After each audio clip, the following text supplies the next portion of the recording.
লাগিছে মোক যিটো শ্ৰদ্ধা স্মৰণি আপোনালোকে মোক প্ৰদান কৰিলে এইটো মোৰ জীৱনৰ এটা স্মৃতি হৈ থাকিল। ইয়াত ৰাধা গোবিন্দৰ যিটো মন্দিৰ প্ৰতিষ্ঠা, মই এটা কথা মই কওঁ যে আমি ভগৱত কৃপা কেতিয়া পাম? ভগৱান যেতিয়া আমাৰ ওপৰত কৃপা হ'ব তেতিয়াই তেওঁৰ কৃপা আমি পাবলৈ সমৰ্থ হ'ম। আজি মই ইয়াত আহিছোঁ, নানান বাধা বিঘ্ন মোৰ আছিলে, মই ভাবা নাই মই ইয়াত আহিব পাৰিম, কিন্তু এইটো ভগৱানৰে কৃপা, আমাৰ স্বয়ং ৰাধা গোবিন্দৰ কৃপা, তেখেত অশেষ কৰোণা যে তেখেতে কৃপা কৰিছে মই আপোনাৰ মাজত আহি উপস্থিত হ'ব পাৰিছোঁ। এইটো মই কোনো ধন্যবাদৰ পাত্ৰ হ'ব বিচৰা নাই, এইটো মোৰ নিজৰ ভগৱানৰ যি কৃপা মোৰ ওপৰত আছে তাৰেই প্ৰমাণ, নহ'লে মই ইয়াত আহিব নোৱাৰিলোঁ।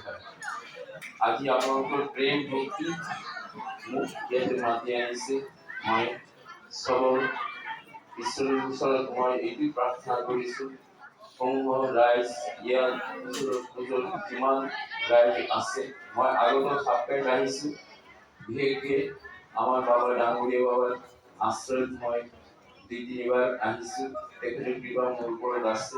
মই প্ৰতিদিন কিন্তু তেখেতক মই যিমান য'তেই থাকোঁ মই ডাঙৰীয়া বাবাৰ চৰণত মই প্ৰণাম মই জনাবই কেতিয়াও নাপাহৰোঁ। আৰু তেওঁৰ যে কৃপা মোৰ ওপৰত আছে এইটো তাৰ প্ৰমাণ। মই ইয়াত অহাৰ আগতেও মই তেখেতকেই প্ৰাৰ্থনা কৰিছিলোঁ যে বাবা আপুনি মোৰ ওপৰত কৃপা ৰাখিব, যাতে আমাৰ এই দাদা ৰবীন্দ্ৰ দাদাৰ যিটো তেওঁৰ বয়স হৈছে, তেওঁৰ শাৰীৰিক অসুস্থতাও আছে, তেখেতৰ মনোবাসনা, তেখেতৰ পৰিয়ালৰ চবৰ যিটো মনোবাসনা মই পূৰ্ণ কৰিব পাৰোঁ, মোৰ ওপৰত আপুনি কৃপা কৰিব, এইটো কিন্তু মই অকল ডাঙৰীয়া বাবাকেই প্ৰাৰ্থনা কৰিছোঁ।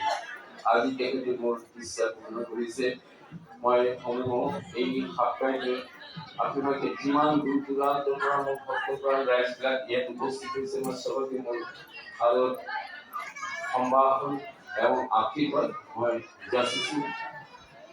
সকলোৱে ভালে থাকক, সপৰিয়ালে ভালে থাকক, সুস্থ থাকক, এইটো মই ৰাধা গোবিন্দৰ ওচৰত প্ৰাৰ্থনা কৰিছোঁ। আপোনালোকে ভগৱত জীৱন আৰু উদ্ধৰ শ্ৰীবৃদ্ধি হওক, এই প্ৰাৰ্থনা কৰি মই চবৰ ওচৰত মোৰ আশীষ বিচাৰিছোঁ। আপোনালোকে মোৰ ওপৰত কৃপা ৰাখিব, মই সুস্থ শৰীৰে দেহে বাৰে বাৰে আপোনালোকৰ ওচৰত আহি আনন্দ প্ৰদান কৰিব পাৰোঁ, এই আশা মোৰ বক্তব্য এইটোতে সামৰিছোঁ। হয়, হৰে কৃষ্ণ।